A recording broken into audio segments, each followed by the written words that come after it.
నమస్తే. ప్రస్తుతం మనతో పాటు సీనియర్ జర్నలిస్ట్ దాము బాలాజీ ఉన్నారు. ఆయన్ని కొన్ని క్వశ్చన్స్ అడిగి తెలుసుకుందాం. నమస్తే సార్. నమస్తే సార్, ప్రస్తుతం జయలలిత అక్రమాస్తుల విషయం అందరికి తెలిసిందే. అయితే ఇప్పుడు కర్ణాటక కోర్టు తమిళనాడుకి 3 ట్రంక్ బాక్సుల్లో తీసుకెళ్ళండి ఆమె ఆస్తులు అని చెప్పేసి అన్నారని విన్నాము. అది వైరల్ అవుతుంది ఈ మధ్య. సో దీని గురించి మీరేం చెప్తారు? ఇది యాక్చువల్గా హైకోర్టు 6 ట్రంక్ బాక్సులు తెచ్చుకోమని చెప్పింది. ట్రంక్ పెట్టెలు అనేది జడ్జి గారు అదే భాష వాడారు. తెచ్చుకొని ఈమె నగలు ఇవన్నీ తీసుకెళ్ళి ఎస్బీఐ కానీ ఆర్బీఐ కానీ దాని ఆధ్వర్యంలో వేలం వేయండి అని చెప్పింది. సో బహిరంగ వేలం వేసి దీన్ని డబ్బు రూపంలోకి కన్వర్ట్ చేసుకొని దాన్ని గవర్నమెంట్ ట్రెజరీకి అప్పగించండి అనేది. అంటే ఇది పబ్లిక్ ప్రాపర్టీ అయిపోయింది అన్నమాట. ఎందుకంటే జయలలిత అక్రమాస్తులు కాబట్టి ఇవి ఎవరికి కూడా వారసులకి వెళ్ళదు. ఆమె వారసులకి వెళ్ళేది అయితే ఇందులో ఓన్లీ 7 కేజీల బంగారం. ఈ 7 కేజీల బంగారం వాళ్ళ తల్లి నుంచి ఆమెకి వారసత్వంగా వచ్చిన గోల్డ్ అంట. సో దాన్ని మాత్రం మినహాయించింది, మిగతా గోల్డ్ ఇవన్నీ. సో దీన్ని ఇప్పుడు లిస్టు కూడా బయటకు వచ్చింది, ఈమె ఆస్తుల లిస్టు.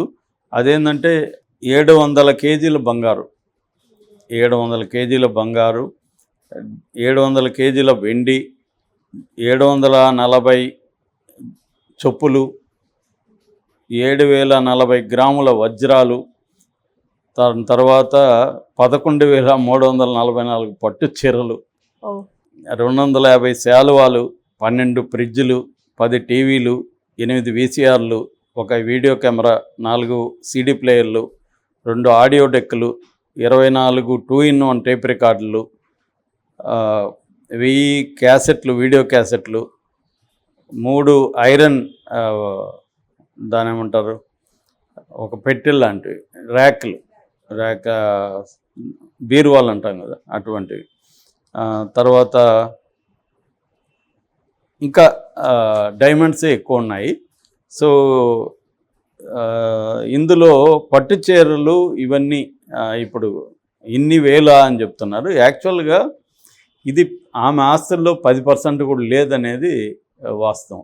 యాక్చువల్గా ఏం జరిగిందంటే ఆమె 1995లో ఆమెకి పిల్లలు లేరు, పెళ్లి చేసుకోలేదు జయలలిత.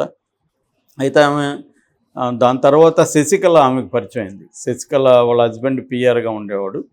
అతను కలెక్టర్తో మాట్లాడి ఈమె శశికళ అప్పట్లో ఏఐడిఎంకేలో ఉన్నప్పుడు ఈమె సెక్రటరీగా ఉండి జిల్లాల పర్యటనకి వెళ్ళినప్పుడు ఒక జిల్లా పర్యటనకు వస్తే ఆ కలెక్టర్ అని ఈమె అడిగింది శశికళ, నాకు వీడియోగ్రాఫర్ ఎవరైనా ఉన్నారని జయలలిత అడిగింది. అప్పటికి ఈమె శశికళ ఏంటంటే ఒక వీడియో లైబ్రరీ నడుపుతుంది, వీడియో క్యాసెట్ లైబ్రరీ. చిన్న చిన్న ఫంక్షన్లకి దానికి వీడియో కెమెరాలను అరేంజ్ చేయడం అవన్నీ చేస్తుంది. సో ఆ క్రమంలో ఆ హస్బెండ్కి శశికళ, ఆ కలెక్టర్కి శశికళ హస్బెండ్ పరిచయం కాబట్టి ఈమెను రెఫర్ చేశాడు కలెక్టర్. అలాగే ఈమె శశికళ జయలలితతో పరిచయం అయింది. ఆల్రెడీ జయలలిత ఒంటరిగా ఉండడం, ఆమె అంతకుముందు శోభన్ బాబుతో అఫైర్లు ఇవన్నీ బయటకు వచ్చాయి. అంతకుముందు ఎంజీఆర్తో ఎలాగో ఉంది. దాని తర్వాత ఒంటరిగా ఉండడంతో ఈమెకి తోడులాగా దొరికింది. ఈమె సినిమాలు చూసే ఇంట్రెస్ట్ ఉంటుంది కాబట్టి ఈమె క్యాసెట్లు ఇవ్వడం, సినిమాలు అడిగితే క్యాసెట్లు తెచ్చివ్వడం, అలా పరిచయం అయిపోయి ఆమెతో కూడా జాయిన్ అయిపోయింది. పోయిస్ గార్డెన్లో వేద నిలయం అంటారు, అందులోకి శశికళ షిఫ్ట్ అయిపోయింది. శశికళది ఏమంటే పెద్ద ఫ్యామిలీ వాళ్ళది, మన్నార్గూడి మాఫియా అంటారు వాళ్ళని. అంటే వాళ్ళ బ్రదర్సే 4 ఎంతమంది ఉన్నారు, వాళ్ళకి మళ్ళీ పిల్లలు, అలాగా పెద్ద బలగం. అట్లా శశికళ వాళ్ళ అక్క కొడుకు సుధాకరన్ అనే అబ్బాయిని 95లో ఈమె అడాప్ట్ చేసుకుంది. అబ్బాయి అంటే అప్పటికే అతను పెద్దవాడే, పెళ్ళీడు. అతన్ని జయలలిత అడాప్ట్ చేసుకునింది. సో జయలలిత అడాప్ట్ చేసుకొని అతని పెళ్ళి 96లో పెళ్లి చేసింది. ఈ పెళ్ళి అనేది దేశమే నివ్వెరపోయే విధంగా పెళ్ళి జరిగింది అప్పుడు. అంత ఖర్చు పెట్టారు, అంత వజ్ర వైడూర్యాలు కావచ్చు, దాని డెకరేషన్ కావచ్చు, ఫుడ్ కావచ్చు, మొత్తం మాట్లాడుకున్నారు. అప్పుడు మొత్తం న్యూస్ పేపర్లంతా ఇదే న్యూస్.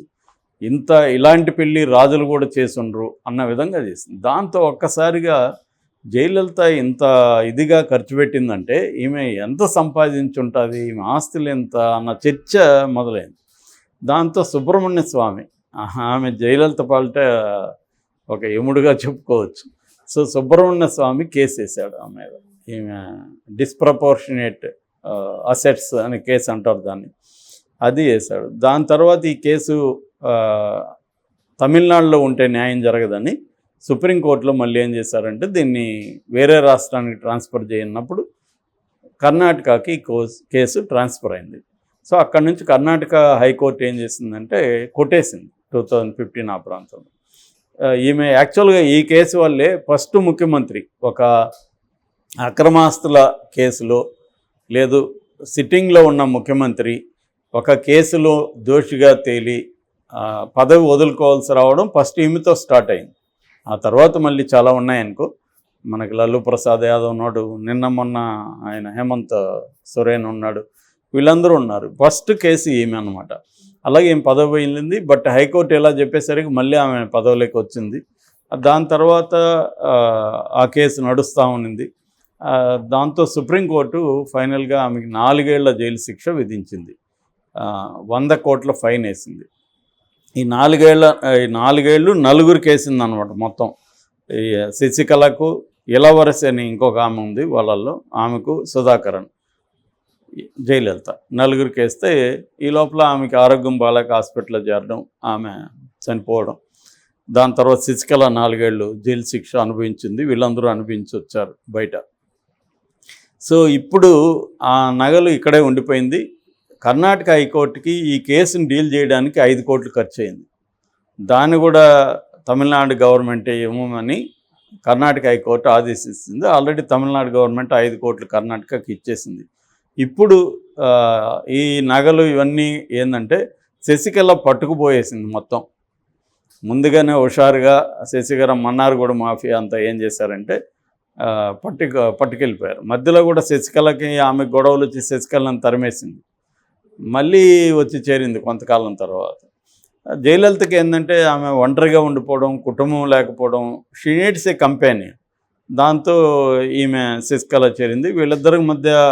వీళ్ళిద్దరు లెస్బియన్స్ అని కూడా పుకార్లు వచ్చాయి. అది నిజమైన కాకపోయినా ఆమె ఒక కంపెనీగా ఈమెని పక్కన ఉంచుకుంది. దాంతో ఈమె extra judicial power, extra constitutional పవర్గా, అంటే రాజ్యాంగేతర శక్తి అంటాం కదా, ఈమె ఒక అధికారాన్ని చెలాయించడం, ఈమె ఒక గ్రూప్స్ని చేయడం మనం చూసాము. సాక్షాత్తు ముఖ్యమంత్రులు ఈమె శశికళ కాళ్ళ మీద కూడా పడ్డేవాళ్ళు, చిన్నమ్మని.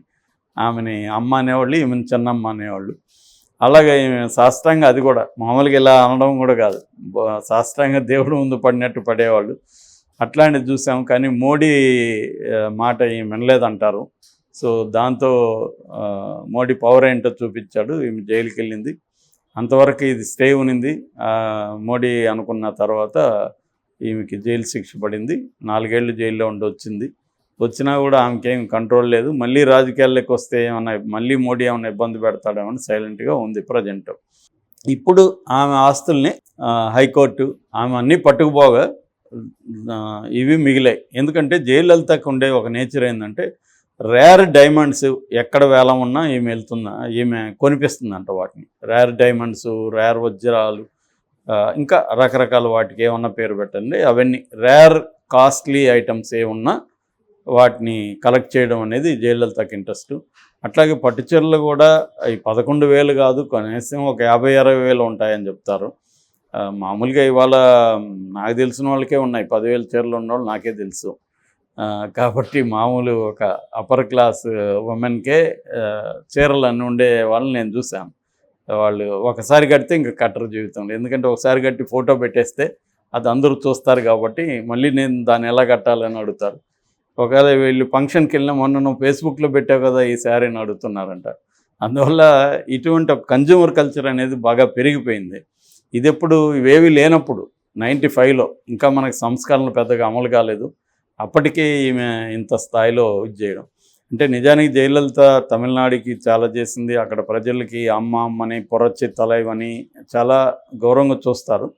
కానీ ఈమె ఒకే ఒక తప్పు ఏంటంటే శశికళని చేరదీయడం ఏం చేసిన తప్పు. శశికళ వరకు వస్తే ఓకే, కానీ ఆమెకు పెద్ద బ్యాగేజ్ ఉంది. ఆ బ్యాగేజ్ అంతా రావడంతో ఈమె లైఫ్ రూయిన్ అయిపోయింది ఒక రకంగా చెప్పాలంటే. నిజానికి జయలలిత ఒక గ్రేట్ లేడీ అని చెప్పొచ్చు.